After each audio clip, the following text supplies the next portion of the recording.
Hello everyone, welcome to Nandi and I'm Priyadarshini.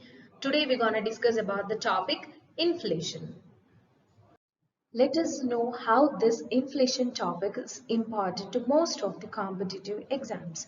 Under UPSC, particularly the civil service examination comes under the general studies paper 3, that is your economy part. Yes, most of the economy part regarding your fiscal policies and monetary policies and also the growth and development. And many other state service exams and competitive exams run around the basic terms related to your inflation topic. Guys, before going into the definition of the inflation, I just want to share a small tip with you. Whenever you are learning a definition of any term, go with the literal meaning of the term so that it provides a hint towards the definition. Let's try this tip here itself. Now we're going to read about the topic inflation, right? So what is the literal meaning of the inflate? It is something which is enlarging or which is increasing. Yes or no? So think about the balloon. What happens when you blow balloon? It enlarges in size. So what is enlarging or increasing in the economy? You have to know. The inflate here in the economy term, you can term it as a sustained rise. Continuously something is rising. What is increasing? The average prices of what? Selected goods and services. Of when? For over a period of time. So these four sub parts are very important to learn the definition of your inflation. If anything is missing, then you can't term it as an inflation. The continuous rise in the average prices of selected goods and also services for over a period of time. So what happens to the value of money during inflation? Let me give you a small example, friends. So I know that most of your grandparents used to get 1 rupee as a pocket money. I bet you guys, even if you offer this 1 rupee to a small kid or beggar, then openly the curses us. Yes, because now 1 rupee do not have much value when compared to your grandparents' time period. This is particularly because of inflation. So what happens to the value of money during the inflation? The value of the money decreases, and this is very important for most of the competitive exams, friends. So coming to the types of the inflation, based on how much percentage the inflation is increasing per year, and also based on the reasons why the inflation occurred in an economy, here the categorization was done. So first let us look into the percentage inflation.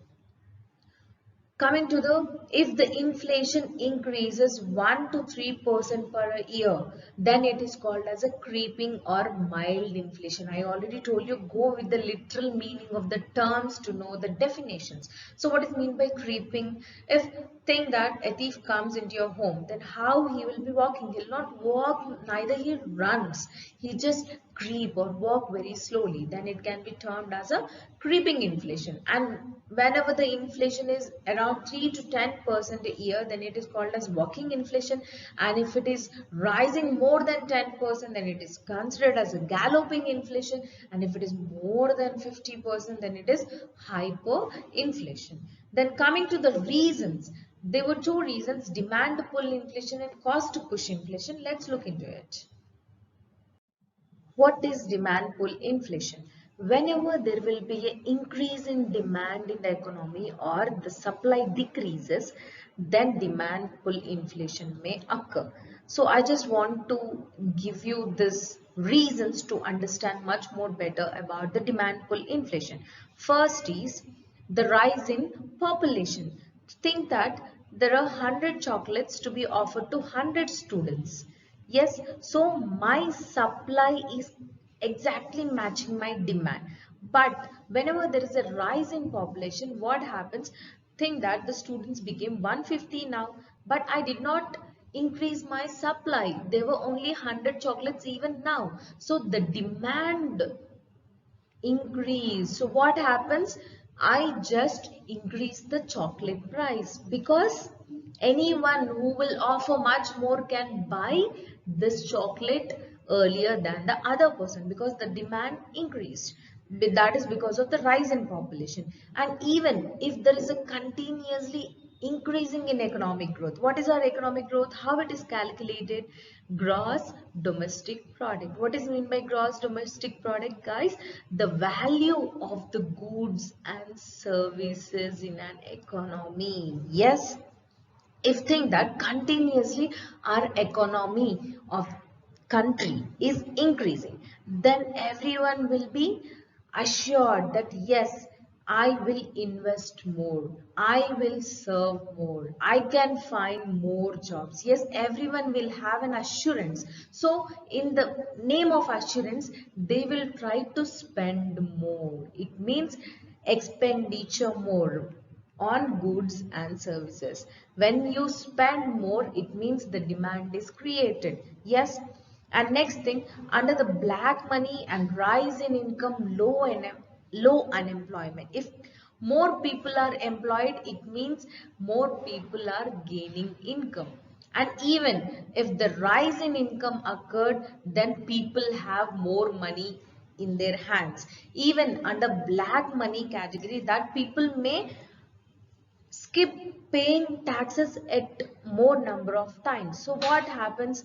The people hold more money. When you have more money, what happens? You spend more or save more. Yes or no? What happens if you spend more? The demand is increased, and if you save more, this saved money of in the banks will be offered to the new service providers and industries.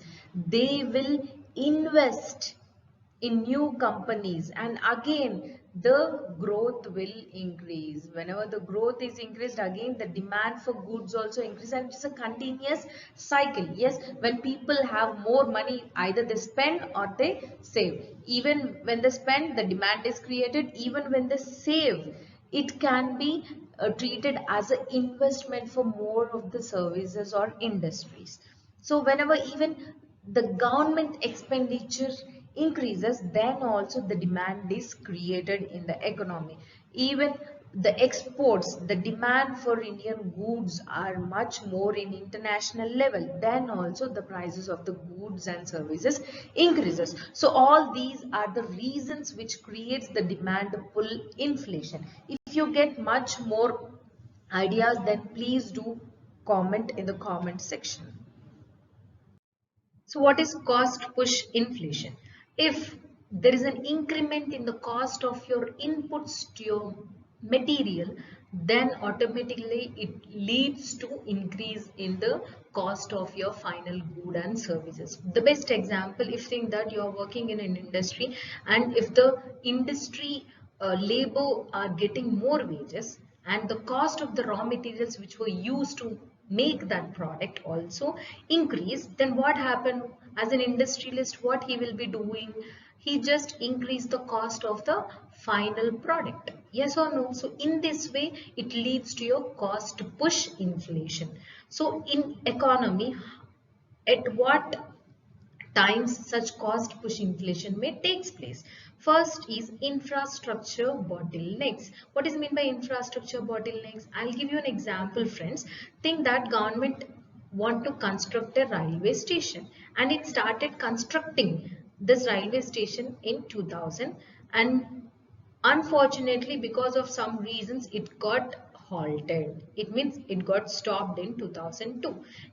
In 2000, they have make an estimation that almost 100 crore rupees are needed to construct this railway station. And now in 2002, the project got halted. So in 2018, the project just restarted construction and just completed in 2020. So whatever the estimation they have made, that in 2000 was 100 crore. Can you build the similar railway station even in 2018 and 2020 with the similar cost? Cannot be possible, because the cost which were incurred to buy the products which were related to build this railway station increases. Even the workers who serve under the railway station, wages, salaries also increases, and you have to use different types of technologies also. At that time you have, at 2000 2002 you do not need much technology, but in 2018 and 20 you should also adopt certain technologies in your railway construction, so additional cost. So because of infrastructural bottlenecks, means delays in the infrastructure, also leads to increase in the production of these goods and services. And even whenever the rise in minimum support price, what is minimum support price, friends? This is a price offered by the government to the farmers in order to protect the farmers from markets. So ultimately whatever the farmers they produce, they have to sell those products at market, yes or no, at market. So government will announce MSP. Think that for wheat, one bag of wheat, government announced 100 rupees and as an MSP. So in the market, no one should buy the one bag of wheat less than MSP. So farmers will produce the wheat and market will buy from them. So the minimum support price which was guaranteed by the government to the farmers is called as MSP. If think that the government announced this MSP as very high, it is 200 rupees. Then what happens? Ultimately in the market, most of the goods which were related to wheat also increases, yes or no? So in this way, the cost in push inflation may takes place.